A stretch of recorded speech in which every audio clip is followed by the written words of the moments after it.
My father banned me from his wedding because I looked like my mother. Now his new wife won't have kids with him. My dad, Roger, and I were always close growing up. After my mom, Elaine, cheated on him with his business partner when I was 14, he got full custody and we became a team. Every Friday, we'd get takeout from this Cuban place and watch whatever movie I picked.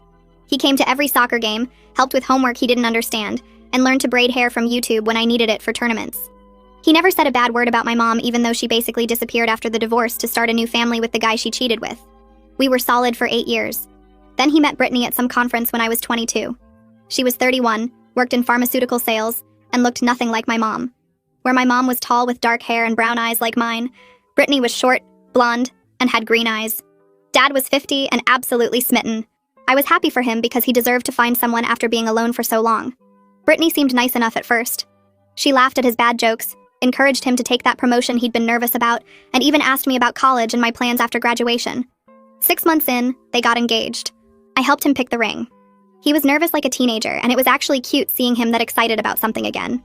The wedding planning started normal. Brittany asked my opinion on flowers. We went cake tasting together, and she even asked me to give a speech. Dad kept saying how perfect everything was, how this was his second chance at happiness. Then Brittany started making comments. She'd stare at me during dinner and say it was creepy how much I looked like the photos she'd seen. Dad would change the subject. She'd ask if I'd gotten my personality from my mother too. Dad would tell her to stop. She'd wonder out loud if cheating was genetic. Dad would get quiet. 3 months before the wedding, Brittany suggested I might be more comfortable not being in the wedding party since people might think about Dad's first marriage seeing me up there. Dad said that was ridiculous. I was his daughter and obviously I'd be there. Brittany dropped it but started finding reasons I couldn't come to wedding planning meetings. The venue was too far for me to drive after classes. The dress shopping was during my work shift. The caterer tasting was family only. Dad didn't notice the pattern. 2 weeks before the wedding, we had the rehearsal dinner. Brittany had been drinking wine since noon. She pulled my dad aside, but I could hear her from across the room. She said looking at me was like looking at a ghost, that I was ruining her special time, that she couldn't compete with his past when it was standing right there with Elaine's face. Dad told her she was being dramatic. She said he had to choose between his fresh start and his painful history. That's what she called me. His painful history. Dad came over after and said Brittany was just stressed about the wedding. The morning of the wedding, I was getting ready at the hotel with my cousin when Dad knocked. He stood in the doorway and couldn't look at me. He said Brittany was having anxiety about the wedding and thought it would be better if I didn't attend. I laughed because I thought he was joking. He wasn't. He said I could come to the reception later, but not the ceremony because Brittany didn't want my mom's face in her wedding photos. I reminded him my mom hadn't been around for 8 years. He said it didn't matter because I looked exactly like her, and it was triggering for Brittany to see the face of the woman he first married. I asked if he was really choosing his new wife over his daughter. He said I was making him sound like a villain when he was just trying to keep the peace on his wedding day. He said I should understand since I knew how much Mom hurt him. He said seeing me in the church would remind everyone of his failure, and Brittany deserved better than that on her special day. He actually said I could watch from the hotel and he'd have someone stream it for me. I packed my stuff and left while he was getting married. My cousin stayed and told me everything. During the father-daughter dance song, people started asking where I was. Brittany told everyone I had a stomach bug. My aunt loudly asked what kind of father doesn't have his only child at his wedding. My uncle said it was shameful. My dad's own brother gave a speech about family loyalty and looked right at my dad the whole time. The reception ended early because half the family left in protest. Dad called me 47 times that night. I turned my phone off after the first 10 calls. By call 20, I'd blocked his number. Nadia found me sitting on her bathroom floor at 2 in the morning, still in the dress I'd packed for the reception I never attended. She didn't ask questions, just sat down next to me and handed me a glass of water. The next 3 days blurred together in her guest room. My phone stayed off in a drawer. Nadia brought me food I barely touched and sat with me during the hours I couldn't sleep. She'd ask if I wanted to talk, and I'd shake my head because what words existed for this kind of betrayal? The man who learned to braid hair from YouTube videos had chosen a woman he'd known 18 months over the daughter he raised alone for 8 years. Every time I tried to explain it to myself, the logic broke apart. He picked her comfort over my existence at his own wedding. On the 4th day, someone knocked on Nadia's apartment door around 6 in the evening. She went to answer it and I heard his voice from the guest room. Dad sounded tired, asking if I was there, saying he needed to see me. Nadia told him to wait in the hallway. She came back and asked if I wanted her to send him away. Part of me wanted to hide forever, but another part needed to hear what possible explanation he thought would make this okay. I told her I'd talk to him but not here. We met at the coffee shop 2 blocks from Nadia's place 30 minutes later. Dad looked like he hadn't slept since the wedding. His shirt was wrinkled and he had dark circles under his eyes that made him look older than 50. He ordered coffee neither of us drank and started talking before I even sat down. Brittany's father left when she was 7. She watched her mother fall apart, watched her get replaced by a new family, developed severe anxiety around being compared to previous relationships. Seeing me at the wedding would have triggered all that trauma.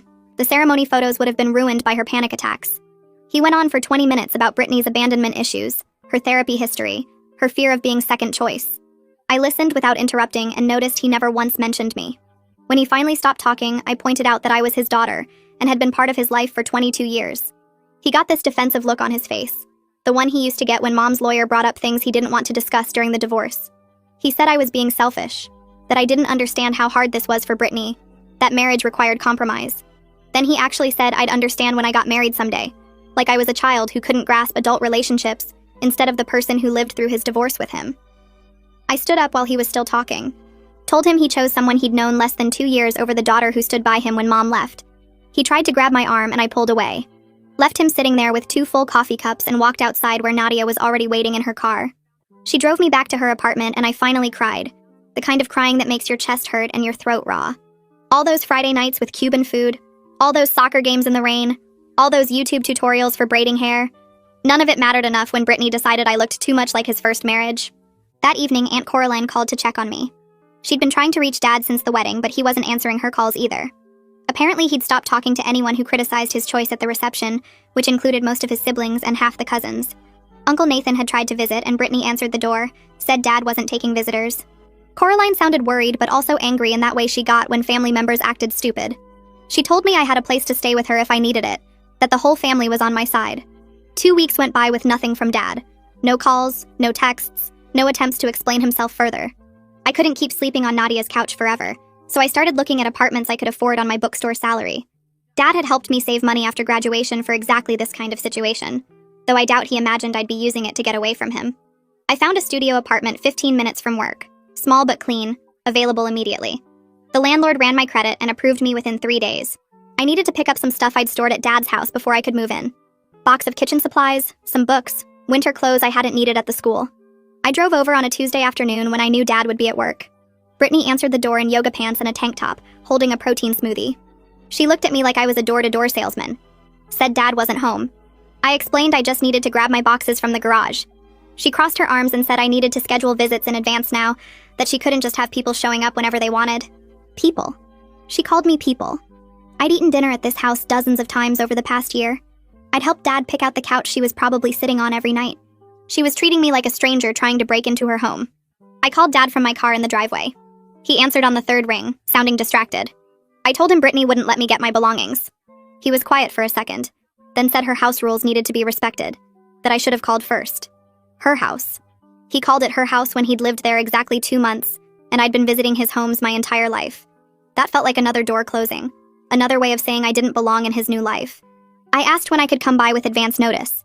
He said he'd check with Brittany and get back to me. He actually said he'd check with her about when his daughter could retrieve her own possessions. Uncle Nathan called me that night after Coraline told him what happened. He said he'd come with me whenever Dad agreed to let me in, that Dad wouldn't pull any garbage with family witnesses present. 3 days later, Dad texted a date and time. Saturday morning at 9. Uncle Nathan picked me up at 8:45. We pulled into the driveway exactly on time and Dad was waiting by the garage door. He tried to hug me and I stepped back. Nathan gave him a look that could freeze water. The garage was hot and smelled like motor oil. My boxes were stacked in the corner where I'd left them 6 months ago, covered in dust. Dad hovered near the door while Nathan and I loaded everything into the truck bed. He kept trying to make conversation, asking about my new apartment, my job at the bookstore, whether I was still thinking about graduate school. Talking like we were casual acquaintances catching up instead of father and daughter in the wreckage of our relationship. Like he hadn't just erased me from the most important day of his life. Nathan didn't say a word to him the entire time. When we finished loading the last box, Dad asked if we could talk soon. I told him I'd think about it. Nathan started the truck and we left Dad standing in his driveway, still trying to pretend everything was normal. I moved into the studio on a Tuesday afternoon, carrying boxes up 3 flights of stairs because the building didn't have an elevator. The apartment was smaller than I'd expected, just 1 room with a bathroom and a tiny kitchen in the corner.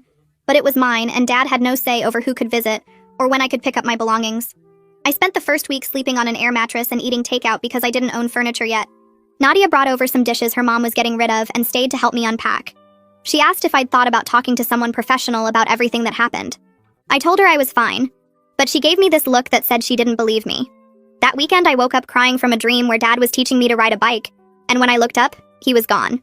I called 3 therapists on Monday, and and the first one had an opening that Thursday. Her office was in a converted house near campus, painted yellow with plants on every surface. She introduced herself and asked what brought me in. I started explaining about the wedding and couldn't stop talking for 40 minutes straight. She listened without interrupting, and when I finally ran out of words, she said something that made my chest hurt. She said Dad's choice to exclude me wasn't a reflection of my worth, but of his inability to stand up to manipulation. She said healthy people don't demand their partners cut off their children, and Dad choosing to comply showed weakness in him, not a flaw in me. I cried for the rest of the session because I'd been carrying this weight that somehow I'd done something wrong by looking like Mom. The weeks passed and October turned into November. Coraline called to invite me to Thanksgiving at her house because she wasn't about to sit at Dad and Brittany's table after what happened. She'd invited Dad too, but he'd already committed to spending the holiday with Brittany's family in Connecticut. I told her I'd come and she sounded relieved. Thanksgiving morning, I drove to Coraline's house and found Nathan already there with his wife and kids. My cousins hugged me and asked where Grandpa Roger was. Nathan told them he was busy this year. We ate turkey and sweet potatoes, and Coraline made Dad's favorite stuffing recipe, but nobody mentioned that he wasn't there to eat it. After dinner, Nathan's oldest daughter asked if she could video call Grandpa to show him her new dance routine. Coraline and Nathan exchanged looks, and Nathan said maybe another time. I helped clean up, and Coraline cornered me in the kitchen. She said Dad had turned down the invitation without even asking if I'd be there, like he'd already decided to keep choosing Brittany's comfort over family. I told her it hurt more than I expected, even though I didn't want to see him anyway. She hugged me and said Dad was making a mistake he'd regret someday, but that didn't make it hurt less right now. The next week, Nadia stopped by my apartment with coffee and said she'd run into someone who knew Brittany from work. The coworker had recognized Brittany's name when Nadia mentioned the wedding situation and said this wasn't the first time Brittany had done something like this. Apparently, Brittany had dated a guy for 3 years before Dad and the relationship ended because the guy had a sister who refused to disappear from his life. Brittany had given him the same ultimatum, her or his sister, and when he wouldn't choose, she left. The coworker said everyone at their office knew Brittany had control issues, and there'd been concerns about how she talked about Dad's family during wedding planning. Nadia asked if I wanted her to tell Dad, but I said no. He wouldn't believe it, and even if he did, he'd already made his choice. What good would it do to tell him his new wife had a pattern of isolating men from their families when he'd already let her isolate him from me? I started noticing things on social media that made my stomach hurt. Dad used to post photos of family dinners and soccer games from when I was younger. His profile picture had been the two of us at my high school graduation for 3 years. Now his profile picture was him and Brittany on their honeymoon. Every post was about Brittany, places they'd gone together, meals they'd cooked, weekend trips to wineries. He'd archived or deleted every photo that showed his life before her. No pictures of Nathan or Coraline, no throwback posts about family holidays, nothing that proved he'd had a daughter or siblings or any existence before Brittany entered his life. It was like he was rewriting his history, building this new perfect life where she was his only family, and his past was something to be erased. I showed Nathan during one of our coffee meetups and he got quiet. He said Dad had unfriended half the family on social media after the wedding, keeping only the people who hadn't criticized his choice. Nathan said it reminded him of how people acted in controlling relationships, cutting off anyone who might point out the problems. My therapist suggested writing Dad a letter explaining how his choice had affected me. She said I didn't have to send it, that the point was processing my feelings by putting them into words. I sat down with my laptop one evening and started typing. The words came faster than I expected. I wrote about feeling erased, about watching him choose comfort over courage, about grieving the father I thought I had. I wrote about the Cuban restaurant and Friday movie nights, and how he'd learned to braid hair from YouTube because he wanted me to feel normal after Mom left. I wrote about how he'd promised we were a team, and then abandoned that team the second someone prettier came along. I wrote about Brittany calling me his painful history, and him not defending me. I wrote 10 pages before I ran out of things to say. I saved the document but didn't send it. Just writing it made something loosen in my chest. Christmas approached, and I wasn't sure what to expect. Dad had skipped Thanksgiving, and I figured he'd skip Christmas too. Then 2 weeks before the holiday, he texted asking if we could meet for coffee. I stared at the message for an hour before responding. We agreed on the same coffee shop where we'd met before. I got there early and ordered tea I didn't drink. Dad showed up 15 minutes late looking stressed. His shirt wrinkled like he'd slept in it. He ordered black coffee and sat across from me. He said things with Brittany were harder than he'd expected, that marriage was more complicated than he remembered. I asked what he meant, and he talked about little things. Her getting upset when he worked late, her not liking his friends from work, her wanting to spend every weekend just the two of them. He said it like he was asking for sympathy. I waited for him to acknowledge the wedding, but he didn't. He talked about his problems with Brittany without once admitting that banning me from his wedding had been wrong. I asked him directly if he regretted his choice. Dad was quiet for a long time, stirring his coffee even though he hadn't added anything to it. He said he regretted how it happened, that he wished it hadn't been so dramatic, that he wished the family hadn't made such a big deal about it. I asked again if he regretted the actual decision to exclude me. He said he regretted that it hurt me, but not the decision itself because keeping peace with Brittany was important for his marriage. He said marriage required compromise and sometimes that meant making hard choices. I felt something break inside me. I'd been holding on to this hope that he'd come to his senses, that he'd realize what he'd done and apologize and we could fix this. But sitting there listening to him justify choosing Brittany's irrational demands over his own daughter, I realized he was never going to choose me over her comfort. He'd decided his new wife's feelings mattered more than his relationship with me, and no amount of waiting or hoping would change that. I told Dad I needed space to figure out what kind of relationship we could have when he'd made it clear I was secondary to Brittany's feelings. He got upset immediately, his voice rising enough that people at other tables looked over. He said I was being dramatic, that I was punishing him for finding happiness after Mom left, that I should be happy he found someone who made him feel young again. I stood up and told him I was happy he found someone. I just wished that someone didn't require him to erase his daughter to feel secure. He tried to grab my arm, but I pulled away. I left him sitting there with his cold coffee and walked back to my apartment. I didn't cry until I got inside. Nathan called me the day after Christmas. He said Dad had skipped the family gathering again. Third holiday in a row that he'd chosen Brittany's plans over family tradition. Nathan said the family was worried about how isolated Dad was becoming, that nobody could reach him when Brittany was around. He said Dad's phone went straight to voicemail most of the time, and when he did answer, he could only talk for a minute before saying Brittany needed him. Nathan asked if I'd heard from Dad since our coffee meeting, and I told him what happened. Nathan was quiet, and then said he was sorry, that he'd hoped Dad would come to his senses. But it seemed like Brittany had her hooks in deep. He said the family supported whatever I needed to do to protect myself, even if that meant cutting Dad off completely. I decided to focus on building my own life instead of waiting for Dad to fix his. I picked up extra shifts at the bookstore, working mornings and weekends when it was busiest. My coworkers were college students and recent graduates like me, and we'd go out for drinks after closing sometimes. I reconnected with friends from college I'd been neglecting while dealing with the wedding situation. Sarah invited me to her New Year's party, and I went, even though I didn't feel like celebrating. It felt good to be around people who actually wanted me there, who didn't treat my presence like a problem to be managed. I started saying yes to invitations instead of staying home feeling sorry for myself. It wasn't perfect, and I still had days where I missed my dad so much it hurt to breathe, but I was building something that belonged to me instead of waiting for him to remember I existed. In late January, Aunt Coraline called while I was organizing the bookstore's fiction section. She started talking about the weather and her garden before casually mentioning that Dad's neighbor had told her husband about some loud arguments coming from Dad's house. The neighbor said Brittany's voice carried through the walls when she got upset. Coraline said the neighbor mentioned hearing something about babies and trying, though she couldn't make out full sentences. Dad apparently seemed hesitant whenever Brittany brought it up, which surprised Coraline since Dad always loved kids. I stood there holding a stack of mystery novels while processing this information. Part of me wanted to know everything about Dad's crumbling marriage, and part of me felt guilty for caring. Coraline asked if I'd heard from Dad recently, and I told her about our monthly coffee meetings, how he never mentioned Brittany or their plans. She said that was probably because things weren't going well, that Dad had always been private about relationship struggles. After we hung up, I couldn't stop thinking about why Dad would hesitate about having more kids. The next morning during my therapy appointment, I brought up Coraline's call. My therapist asked what feelings came up when I heard about Dad's marriage problems. I admitted feeling a weird mix of satisfaction and concern, like maybe Dad was finally experiencing consequences for his choices, but also worry because I still loved him despite everything. The therapist helped me understand that both reactions were normal, that I could want Dad to face the reality of his decision while still caring about his happiness. She said it wasn't wrong to hope his marriage struggled if that struggle came from natural consequences of choosing someone who demanded he exclude his family. I realized I'd been feeling guilty about not feeling worse for Dad, like I should be above wanting him to understand what he'd lost. My therapist reminded me that hoping someone learns from their mistakes wasn't the same as wishing them harm. We spent the rest of the session working through why Dad might hesitate about having kids with Brittany. I said Dad was amazing with children when I was growing up, patient and involved in ways my friends' fathers weren't. Then it hit me that maybe Dad was thinking about how Brittany had made him exclude his existing child from major moments. If she couldn't handle his daughter being at his wedding, how would she handle him splitting attention with a baby? My therapist nodded and said that was probably exactly what Dad was realizing, that Brittany's insecurity didn't just affect me, but would affect any future children too. I left therapy feeling less guilty about my complicated emotions. The bookstore was busy that afternoon with college students buying textbooks for the spring semester. I rang up purchases and recommended books while thinking about Dad sitting in his house with Brittany, probably arguing about starting a family he wasn't sure he wanted. One of my coworkers asked if I was okay because I kept zoning out between customers.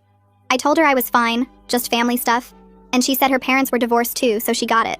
We talked during our break about complicated parent relationships, and it felt good to connect with someone who understood that loving a parent and being angry at them could exist at the same time. In February, I ran into Dad at the grocery store near my apartment. I was comparing prices on pasta sauce when I heard his voice in the next aisle. My stomach dropped and I considered leaving my cart and walking out. But then he turned the corner and saw me. His face did this weird thing where he looked happy for a second and then uncomfortable, like he'd forgotten he was supposed to feel awkward around me. He glanced toward the front of the store and mentioned that Brittany was waiting in the car, said it like an explanation or maybe an apology. I grabbed a jar of sauce without looking at the price and put it in my cart. Dad asked how I was doing and I said fine, keeping my answers short. He asked about my job at the bookstore and my apartment, surface-level questions that didn't require real answers. I told him work was good and the apartment was fine, matching his energy. He mentioned the weather and I agreed it had been cold.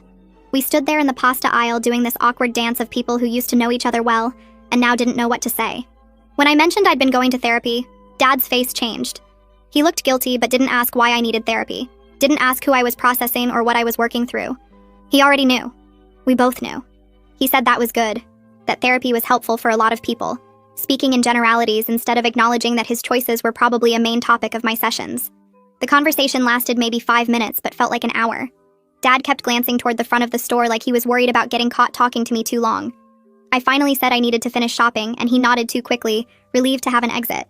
He told me to take care and I said the same, both of us using phrases people say to acquaintances. I watched him walk toward the checkout with his basket of groceries. This man who used to be my best friend now acting like I was someone he vaguely knew from work. I finished my shopping in a daze and sat in my car for 10 minutes before driving home. That night my phone buzzed with a text from Dad. He apologized for being weird at the store, said seeing me unexpectedly had thrown him off. Then he added that Brittany got upset when he talked about me, that it was easier to keep conversations short to avoid problems at home. I stared at the message for a long time. He was explaining her feelings again, asking me to understand why he couldn't act like a normal father to his daughter in a grocery store. I didn't respond. I was tired of him explaining Brittany's emotions while completely ignoring mine. I was tired of being treated like a problem instead of a person. I deleted the text and went to bed. A week later, Nadia called with more family network gossip. She'd heard from Coraline, who'd heard from the neighbor, that Brittany and Dad had been trying to get pregnant for months with no success. Nadia said Brittany had been researching fertility treatments and talking about seeing specialists. Part of me felt bad for them because struggling with fertility was genuinely hard. But mostly I felt angry that Dad might only reach out to me if he needed support through this, that I might only matter to him again if his marriage with Brittany hit a rough patch. Nadia asked how I felt about potentially having a half-sibling, and I realized I hadn't even thought that far ahead. I'd been so focused on my broken relationship with Dad that I hadn't considered what it would mean if he had another kid, if he got a chance to be the father he used to be with someone who didn't look like Mom. In early March, Dad called instead of texting. His name on my phone screen felt strange because he usually stuck to messages. I almost didn't answer, but curiosity won. He sounded stressed, his voice tight in a way I recognized from when he used to deal with difficult clients at work. He asked if we could have dinner, said there were things he needed to tell me about what was happening in his marriage. I wanted to say no, wanted to protect myself from whatever emotional mess he was about to dump on me. But I also wanted to know what was making him sound this desperate. I agreed to meet at a restaurant near my apartment the next evening. Dad said thank you like I was doing him a huge favor, instead of just agreeing to have dinner with my own father. The next night, I got to the restaurant first and picked a table near the back. Dad arrived 10 minutes late looking like he hadn't slept well in weeks. His eyes had dark circles and his shirt was wrinkled, which wasn't like him. He used to iron everything. He sat down and ordered coffee even though it was almost 7 at night. The waitress left menus and Dad just started talking. He said Brittany's obsession with getting pregnant had taken over their entire marriage. Every month brought another disappointment when her period came. Every month meant more tension and more blame. She'd stopped wanting to do anything that wasn't related to fertility. No movies, no dinners out, no weekend trips. Everything was about tracking ovulation and taking vitamins and researching doctors. Dad looked exhausted just describing it. He said Brittany blamed the stress of the wedding situation for her fertility problems. She'd convinced herself that her body wouldn't cooperate because of all the family drama, that the negative energy from his relatives hating her had somehow affected her ability to conceive. I put down my water glass and looked at him directly. I pointed out that she had created that drama by demanding I be excluded from his wedding. She had insisted on erasing his daughter from his life, and now she was blaming the natural consequences of that choice on everyone else. Dad was quiet. He didn't immediately defend her like he usually did. He just sat there looking at his coffee cup like it might have answers. I waited for him to say more. He rubbed his face with both hands and looked older than I'd ever seen him. The restaurant felt too quiet around us, just the low hum of other people's conversations and the clink of silverware. Dad picked up his coffee cup, set it down without drinking, then finally spoke again. He said he'd been thinking about the wedding a lot lately, about how many people left early, about his brother's speech. He admitted he'd replayed that morning at the hotel over and over, remembered standing in my doorway unable to look at me. His voice got quieter when he said maybe choosing Brittany's comfort over having me there wasn't the right call. I felt something shift in my chest, but I didn't let it show on my face.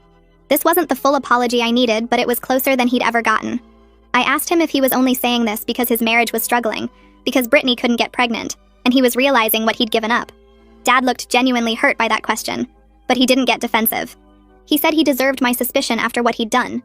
He admitted the fertility issues had forced him to look at his choices differently, made him see patterns he'd been ignoring. But he insisted he'd been feeling guilty since the wedding, had wanted to reach out but didn't know how after what he'd done.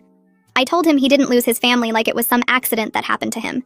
He made a choice to push us all away when he picked Brittany's irrational demands over basic decency. I reminded him that Coraline had been nothing but kind to him, that Nathan had always supported him, that I had stood by him through the divorce and everything after. He threw all of that away because his new wife couldn't handle looking at me. Dad's shoulders slumped and he looked down at the table. He said I was right, that he'd pushed everyone away by making that choice. But even now, sitting here admitting he'd messed up, he couldn't quite say the actual words that he'd been wrong. Instead, he said he wished things had gone differently, like it was fate instead of his own decisions. I felt the familiar frustration rise up, but I kept my voice level. I pointed out there was a difference between wishing things were different and taking responsibility for making them that way. Dad nodded slowly but didn't argue. He just sat there looking sad and tired. The waitress came by to refill his coffee and ask if we wanted food. Dad ordered a sandwich he probably wouldn't eat, and I got the same. After she left, Dad asked if I'd be willing to see him occasionally, maybe have coffee once in a while away from Brittany. He said he knew he didn't deserve it, but he wanted to maintain some kind of relationship with me if I'd let him. I didn't answer right away. Part of me wanted to say yes immediately because I missed my dad, missed the person he used to be before Brittany. But another part of me knew that agreeing too easily would let him off the hook, would make it seem like what he'd done was forgivable just because he felt bad now. I told him I needed to think about it, that I wanted to talk to my therapist before making any decisions about what contact with him would look like. Dad looked disappointed but said he understood. He asked if I'd at least text him after I decided, and I said I would. 2 days later, I sat in my therapist's office going over everything Dad had said at dinner. She asked good questions about what I actually wanted from a relationship with him, versus what I felt obligated to give him. We talked about boundaries and what it would mean to see him occasionally without pretending everything was fine. She helped me understand that I could maintain some connection with my father without accepting what he'd done as okay, that having limited contact didn't mean I was saying the wedding situation didn't permanently damage our relationship. By the end of the session, I had a clearer idea of what I could offer Dad without betraying myself. I could see him once a month for coffee in a public place. I wouldn't attend any events where Brittany made me unwelcome, or where I'd be expected to act like everything was normal. I wouldn't pretend the wedding never happened, or that we were back to how things used to be. If he wanted access to my life, it would be on my terms with clear boundaries. I texted Dad 3 days after our dinner. I kept it simple and said I was willing to meet once a month for coffee, but I wouldn't pretend everything was fine between us. I told him I wouldn't participate in any family events where Brittany made me unwelcome, and that I needed him to respect these boundaries without pushing for more. I hit send and felt my stomach twist with anxiety waiting for his response. It came back in less than 5 minutes. Dad said yes to everything, said he was grateful I was giving him this chance, said he'd take whatever relationship I was willing to have. The relief in his text was obvious even through the screen. Part of me felt good about setting clear terms. Another part felt sad that this was what our relationship had become, scheduled monthly meetings with rules and boundaries instead of the easy closeness we used to have. Our first coffee meeting happened in late March at a place near my apartment. I got there early and picked a table by the window where I could see Dad coming. He showed up exactly on time wearing a jacket I recognized from years ago. We ordered our drinks and sat down, and the first few minutes were awkward. Dad asked about my job at the bookstore, and I told him about the new inventory system we were learning. He talked about a project at work that was giving him trouble. We carefully avoided mentioning Brittany, the wedding, or any family members. It felt stilted and strange, but it wasn't terrible. We finished our coffee in 40 minutes, and Dad walked me to my car. He thanked me again for meeting him and asked if we could do it again next month. I said yes, and drove home feeling weird about the whole thing, like I'd just had coffee with a distant relative instead of my own father. April's coffee meeting went a little smoother. We'd found a rhythm of safe topics that wouldn't lead to fights. But near the end, Dad mentioned that Brittany had started seeing a fertility specialist who suggested counseling might help with the stress of trying to conceive. He didn't say whether they were actually going to counseling, but the fact that he was telling me felt important. It was the first time he'd voluntarily brought up Brittany in our conversations, the first crack in the wall he'd built between his marriage and his relationship with me. I asked if the specialist had found any medical reasons for the fertility issues. Dad said they were still doing tests, but so far, everything looked normal, which made Brittany more frustrated because she wanted an answer she could fix. I could hear the exhaustion in his voice when he talked about it. In early May, my phone rang with Coraline's number. She asked how I was doing, and we caught up for a few minutes before she got to the real reason for her call. She was throwing a birthday party for Nathan and wanted to invite Dad, the first time he'd been included in a family event since the wedding. Coraline said she knew it might be uncomfortable, but she was hoping enough time had passed that people could be civil. She specifically asked if I was okay with Dad being there, which I really appreciated. She wasn't assuming I'd be fine with it or putting me in a position where I'd look bad for objecting. I thought about it for a minute. I didn't want Dad's choices to keep me away from family who had supported me through everything. I told Coraline I'd come to the party and I was okay with Dad being invited too. She sounded relieved and said she'd make sure everyone knew to keep things drama-free. The party was on a Saturday afternoon at Coraline's house. I showed up with a gift for Nathan and immediately saw Dad's car in the driveway. My stomach clenched, but I went inside anyway. The house was full of family members I hadn't seen in months. Dad was standing near the kitchen talking to one of our cousins, and when he saw me, he gave a small wave. I waved back and we kept our distance, both of us being politely aware of each other without forcing interaction. Nathan made a point of talking to both of us separately, and then together, asking about our jobs and lives like he was slowly trying to rebuild bridges without pushing too hard. Other family members watched us carefully, but nobody said anything awkward. It felt like everyone was being extra careful not to upset the fragile peace. I was getting a drink from the cooler on the back porch when I heard Dad's voice through the open kitchen window. He was talking to Nathan in a low voice, but I could make out most of what he said. Dad told Nathan that marriage counseling had revealed some things about Brittany that he'd been making excuses for. He said the therapist had identified controlling behaviors, pointed out patterns of isolation and manipulation that Dad had convinced himself were just Brittany being passionate or protective. Nathan asked if Dad was planning to do anything about it. Dad's response was quiet, and I couldn't hear all of it, but he sounded tired and a bit lost, like he was finally seeing his marriage clearly, but didn't know what to do with that information. I moved away from the window before they could catch me listening, but my mind was racing with what I'd heard. I stayed at the party for another hour after overhearing Dad's conversation with Nathan, making small talk with cousins and helping clean up. Dad left before me, giving me a quick wave from across the yard that felt loaded with things neither of us knew how to say. The drive back to my apartment gave me too much time to think about what I'd heard. Marriage counseling had revealed Brittany's controlling behaviors. The therapist had identified patterns of isolation and manipulation. Dad was finally seeing his marriage clearly, but seemed stuck, like he didn't know what to do with the information. I wanted to feel satisfied that he was recognizing the problem, but mostly I felt tired. Recognizing something and actually changing it were two completely different things. 3 weeks later in early May, my phone rang while I was shelving books at work. Dad's name on the screen made my stomach tighten because he usually texted first to see if I was available. I stepped into the back room and answered. Dad sounded careful when he spoke, like he was reading from a script he'd practiced. He said Brittany wanted to apologize to me in person, that her therapist had suggested making amends for damaging his family relationships. The words felt hollow even through the phone. I asked if this was Brittany's idea or the therapist's assignment. Dad went quiet for a few seconds before admitting it had come up in their counseling session. So it was a homework task, not genuine remorse. I told Dad I'd think about it and hung up before he could push. The rest of my shift dragged while I debated whether meeting Brittany would accomplish anything real or just give her a box to check on her therapy worksheet. I called Dad back that evening and agreed to meet Brittany, but only with him present and only at a neutral location. We settled on a coffee shop halfway between our places for the following Saturday afternoon. I showed up 10 minutes early and picked a table near the window where I could see them arrive. Dad walked in first with Brittany trailing behind him, her face tight like she'd rather be anywhere else. They sat across from me and Dad immediately started talking about the weather and traffic, filling space until Brittany cleared her throat. She launched into what sounded like a rehearsed speech about being overwhelmed by wedding planning and making poor choices under stress. The words came out smooth and practiced, hitting all the right notes about taking responsibility and understanding the impact of her actions. But there was no real acknowledgement of how cruel her demand had actually been, no genuine understanding that she'd made Dad choose between his wife and his daughter. She finished her apology and looked at Dad like she'd completed her task, waiting for approval. I let the silence stretch for a moment before speaking. I pointed out that she hadn't just made a poor choice under stress, but had actively excluded me from my own father's wedding, that she'd called me his painful history, and demanded I stay away from the ceremony. Brittany's face shifted from rehearsed remorse to defensive anger in seconds. She said I was being unfair, that she'd apologized and I was refusing to accept it. Dad jumped in trying to smooth things over, saying we were all doing our best and this was a good first step. I watched him fall back into his old pattern of protecting Brittany's feelings over addressing the actual problem. This apology wasn't about Brittany acknowledging what she'd done to our family. It was about her checking a box, so she could tell her therapist she'd tried. The whole meeting felt like performance rather than actual accountability. I told them both that I appreciated the attempt, but needed to see actual changed behavior before I could consider rebuilding any relationship with Brittany. Real change meant Dad being able to attend family events without her controlling his access, meant her treating me like a person instead of a ghost of his past, meant actual acknowledgement of how her demands had damaged our relationship. Dad looked disappointed but didn't immediately argue, which was at least different from his previous pattern of jumping to defend Brittany no matter what. Brittany stood up and said she'd done what her therapist asked and couldn't force me to forgive her. She left the coffee shop without looking back.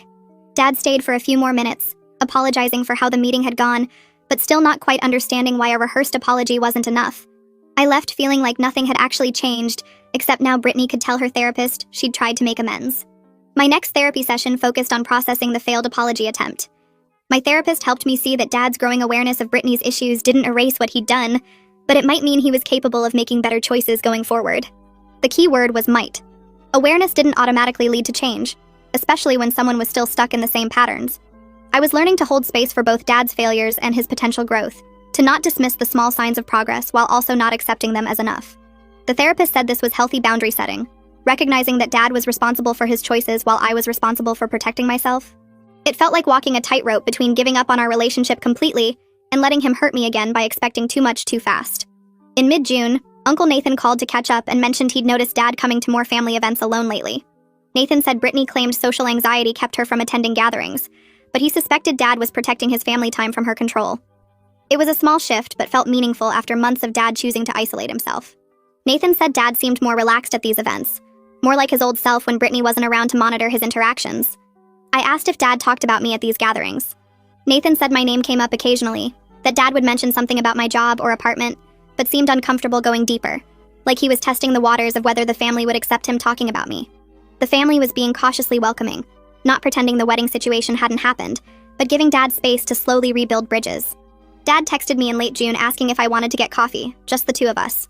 I agreed, and we met at a place near my apartment on a Saturday morning. He asked about my life in more depth than usual, actually listening to my answers instead of waiting for his turn to talk about his own problems. When I mentioned considering graduate school for library science, Dad's face lit up and he started asking questions about programs and specializations. He offered to help research schools like he used to when I was applying to colleges, pulling out his phone to make notes about deadlines and requirements. For 20 minutes, we talked about my future plans and it felt almost normal, like having my actual dad back instead of Brittany's husband. He didn't mention his marriage or Brittany at all, and I didn't ask. We just existed in this bubble where we were still a team figuring things out together. Dad told a story about a difficult client at work who kept changing project requirements, doing an impression of the guy's voice that made me laugh out loud. For a few minutes, it felt completely normal between us, like the past year hadn't happened and we were just catching up over coffee like we used to. Then his phone buzzed and I saw Brittany's name on the screen. Dad's whole posture changed, shoulders tensing as he read whatever message she'd sent. He typed a quick response and put the phone away, but the easy atmosphere was gone. We finished our coffee making awkward small talk and Dad promised to send me the graduate school information he'd found. Walking back to my apartment, I felt this weird mix of hope and sadness.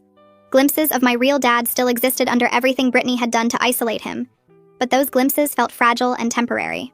3 weeks later in mid-July, Dad called on a Tuesday evening. He sounded exhausted when I answered, his voice flat in a way that made me immediately worried something serious had happened. He said the fertility treatments weren't working, and Brittany was devastated by another negative test. I could hear genuine sadness for her in his voice, but also this bone-deep exhaustion that went beyond sympathy. He admitted he wasn't sure he even wanted another child at 50, that he'd been going along with the treatments because Brittany wanted them so badly, but his heart wasn't really in it. This was the most honest Dad had been with me about his marriage in months. I asked him directly if he'd told Brittany about his hesitation. Dad went quiet for a long moment before admitting he hadn't, because she was so focused on getting pregnant that he didn't want to add to her disappointment. I pointed out that this was another example of him avoiding difficult conversations to keep peace, exactly like he'd done with the wedding situation. He was so afraid of conflict with Brittany that he couldn't be honest about something as major as whether he wanted more children. Dad went quiet after I said that, staring at his coffee cup like it might have answers written on the bottom. He set it down carefully and rubbed his face with both hands, looking older than I'd seen him in years. When he finally spoke, his voice was rough and tired. He said I was right, that he'd been so scared of fighting with Brittany that he'd just made everything worse instead of better. He admitted he kept choosing her comfort over being honest because conflict felt impossible, like one wrong word would blow up his whole marriage. This was the closest he'd ever come to actually seeing his pattern, to understanding that avoiding hard conversations had cost him almost everyone who mattered. I didn't say anything, just let him sit with that truth while the coffee shop buzzed around us with normal people having normal conversations about normal problems. 3 weeks passed before Dad texted again, asking if we could meet for coffee in early August. I said yes, and showed up at the same place on a Saturday morning. Dad looked rough when he walked in, like he hadn't been sleeping well. He ordered his usual black coffee and sat across from me, fidgeting with the cup sleeve. After the standard questions about my job and apartment, he mentioned his birthday had been the week before. I'd sent a text but hadn't called because I wasn't sure if Brittany would answer his phone. Dad said he'd spent it with just Brittany at home because she didn't want a family party. His voice went flat when he said it, like he was reporting facts instead of talking about something that clearly hurt. I asked if the family had done anything, and he nodded slowly. Aunt Coraline had organized a big gathering at her house with everyone there, all his siblings and their kids and even some cousins who drove in from out of state. Dad hadn't been invited because Brittany said family events gave her anxiety, and he couldn't come without her. He stared at his coffee and admitted he was tired of being cut off from everyone, tired of missing birthdays and holidays and regular Sunday dinners. The sadness in his voice was different from before, less defensive and more just exhausted with how small his world had gotten. I told Dad something I'd been thinking about for months. I said he was allowed to want both things, a marriage and a family, that one shouldn't have to cancel out the other. Healthy relationships don't make you choose between your partner and everyone else who matters. Don't require cutting off your whole support system to keep peace. Dad listened without interrupting, which was new. I said Brittany asking him to isolate himself wasn't love. It was control, and he deserved better than walking on eggshells in his own life. When I finished, Dad nodded like he understood what I meant. But then he didn't say anything about changing things or standing up to Brittany or making different choices. He just sat there looking sad and stuck, trapped in this pattern he could finally see but didn't know how to break. We finished our coffee talking about safer topics, and when we left I felt this weird mix of hope that he was waking up and frustration that waking up wasn't the same as doing anything about it. September came and I was settling into a routine at work, picking up extra weekend shifts to save money for graduate school applications. On a Tuesday afternoon, someone knocked on my apartment door. I wasn't expecting anyone, and looked through the peephole to see Dad standing there looking shaken and pale. I opened the door, and he just stood in the hallway for a second before asking if he could come in. He walked to my couch and sat down heavily, elbows on his knees and head in his hands. When he finally looked up, his eyes were red like he'd been crying or trying not to cry. He said he and Brittany had a huge fight the night before, the biggest one they'd ever had. He'd finally told her the truth, that he wasn't sure about having kids, that at 50, he didn't know if he wanted to start over with a baby. Brittany had completely lost it, screaming at him about wasting her time and her fertile years. The fight went on for hours with her saying he'd lied to her about wanting a family, that she never would have married him if she'd known he was going to back out of their deal. Dad leaned back against my couch and closed his eyes. He told me Brittany had threatened to leave him if he didn't commit right now to doing whatever it takes to have a baby. She wanted him to agree to more fertility treatments, more doctor appointments, more money spent on procedures that might not even work. She said if he couldn't give her this one thing she wanted, then their whole marriage was pointless, and she'd wasted a year of her life. The way Dad described it, Brittany hadn't asked what he wanted or tried to understand his feelings. She'd just made it clear that her vision of their life together was the only one that mattered, and he either got on board or got out. Dad opened his eyes and looked at me with this broken expression. He said he was starting to realize that Brittany's idea of compromise was him doing whatever she wanted, that his actual feelings about anything didn't seem to count for much in their marriage. I sat down next to Dad and asked him a question nobody had asked in a long time. I said, "Forget what Brittany wants, and forget what you think you should want. What do you actually want for yourself?" Dad's face crumpled and he started crying, really crying in a way I hadn't seen since Mom left. He said he wanted his daughter back, wanted his family back, wanted to stop feeling like he was walking on broken glass every day in his own marriage. He said he missed Sunday dinners at Aunt Coraline's house and his brother's bad jokes and just being around people who actually liked him instead of tolerated him. He missed having a life that was bigger than just him and Brittany in their house with all her rules about who he could see and when. Dad wiped his eyes and said he didn't even recognize himself anymore, that he'd become this small, anxious version of who he used to be, and he hated it. Watching him break down like that hurt, but also felt necessary, like something that needed to happen before anything could get better. When Dad calmed down, I handed him a glass of water and sat back down. He drank it slowly, and then set the glass on my coffee table with shaking hands. He looked at me directly, and said something he'd never said before. He apologized for banning me from his wedding, clearly and without excuses.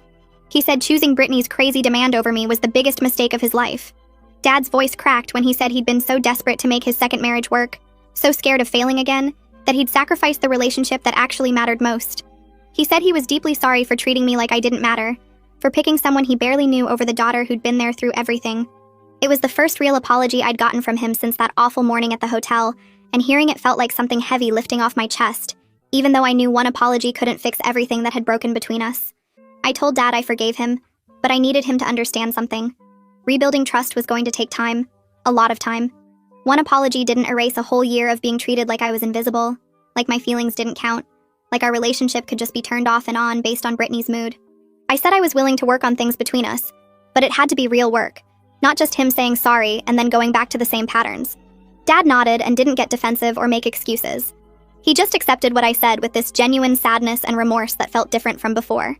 He told me he understood, and he was willing to do whatever it took to earn back my trust, even if it took years. We sat there in my tiny apartment for another hour just talking, really talking for the first time since before Brittany came into our lives. It wasn't perfect and it didn't fix everything, but it felt like maybe we could find our way back to something real. Over the next few weeks, something shifted. Dad started showing up to family events regularly again, sometimes with Brittany when she was willing, but more often alone. The first time he came to Sunday dinner at Aunt Coraline's house without her, the whole room went quiet for a second. But then Aunt Coraline just hugged him, and Uncle Nathan clapped him on the shoulder and everyone went back to their conversations. The family welcomed him back but carefully, not pretending the wedding situation hadn't happened, but giving him space to slowly rebuild the bridges he'd burned. After dinner, Uncle Nathan pulled me aside in the kitchen while we were doing dishes. He said Dad seemed more like himself than he had in over a year, more relaxed and present instead of that tense, anxious version we'd all been watching. Uncle Nathan said the family was cautiously hopeful that Dad was finding his way back to them, back to being the person they remembered before Brittany. Dad called me a few days after that dinner and said he and Brittany had started intensive marriage counseling. He sounded exhausted but also relieved, like finally dealing with their problems directly was better than pretending everything was fine. He told me the counselor had identified some serious issues in how they communicate and how Brittany handles conflict, stuff that went deeper than just the fertility struggles. Dad admitted he didn't know if their marriage would survive working through all this, that some of what was coming up in therapy was making him question whether they were actually compatible long-term. I told him I'd support whatever decision he made about his marriage as long as he kept one promise. He had to promise he wouldn't abandon his family again, wouldn't cut us all off if things got hard with Brittany. Dad promised immediately, his voice firm in a way it hadn't been in months. He said losing me and losing his family had taught him what actually mattered, and he wasn't going to make that mistake twice. By late October, we'd found our new rhythm. Dad and I met for coffee twice a month at this place near my apartment, nothing fancy but familiar enough that we both felt comfortable there. He started coming to Sunday dinners at Aunt Coraline's house again, sometimes with Brittany but usually alone. The family welcomed him back without making a big deal about it, just passed him dishes and asked about work like he'd never been gone. Our relationship wasn't what it was before the wedding. I couldn't just forget the year where he chose Brittany's feelings over having me in his life, couldn't pretend that abandoning me at the hotel hadn't fundamentally changed how I saw him. But we were rebuilding something, and this version felt more honest somehow. He didn't expect me to just accept being treated poorly anymore. When he talked about Brittany now, he was more realistic about her issues instead of making excuses. I noticed he stopped trying to convince me she was misunderstood, or that her behavior was justified by stress. He just acknowledged that some of her actions had been wrong, that he should have stood up for me sooner. It wasn't the relationship we had when I was growing up, but it was something we were building together on ground that felt more solid. Brittany eventually stopped fighting Dad about the family stuff. She realized he wasn't going to cut everyone off again no matter how much she complained about it. They reached this compromise where she didn't have to come to every family event, but she couldn't stop him from going. It wasn't ideal, and you could tell Dad was still walking on eggshells sometimes, but it was functional. He seemed relieved to have his life back, to be able to see his siblings and cousins without it turning into a huge fight with Brittany. At one Sunday dinner, Uncle Nathan pulled me aside and said Dad looked more relaxed than he had in over a year. I agreed but didn't say what I was thinking, which was that Dad still had this tension in his shoulders whenever his phone buzzed, like he was bracing for Brittany to be upset about something. In November, Dad showed up at my apartment with a stack of papers about graduate programs. He'd spent hours researching schools that had good programs for what I wanted to study, printing out information about funding options and application requirements. It reminded me of how he used to help with college applications, back when we were a team, and he knew everything about my plans. We spent a whole Saturday at my tiny kitchen table working through applications together. He read my essays and made suggestions that actually improved them, asked questions that helped me figure out what I really wanted to say. For those few hours, it felt like having my real dad back, the one who used to help with homework he didn't understand and showed up to every soccer game. But I also knew things had permanently changed between us. There was this awareness now that our relationship could be broken, that he was capable of choosing someone else over me when things got hard. I loved him and was glad we were rebuilding, but I'd never fully trust him the same way again. He seemed to understand that without me having to say it. A year after the wedding that broke everything between us, Dad and I were building something new. It wasn't the easy closeness we had before. Wasn't that automatic trust where I never questioned whether he'd be there for me? This version was more complicated, built on both of us being more honest about our limits and needs. I'd learned I didn't need his approval to know my worth, that I could survive him letting me down and still be okay. He was learning that real love means choosing people even when it's uncomfortable, even when your partner wants you to make it easier by cutting them off. We weren't perfect, and probably never would be again. But we were finally moving forward together instead of him moving away, while I stood still waiting for him to remember I mattered.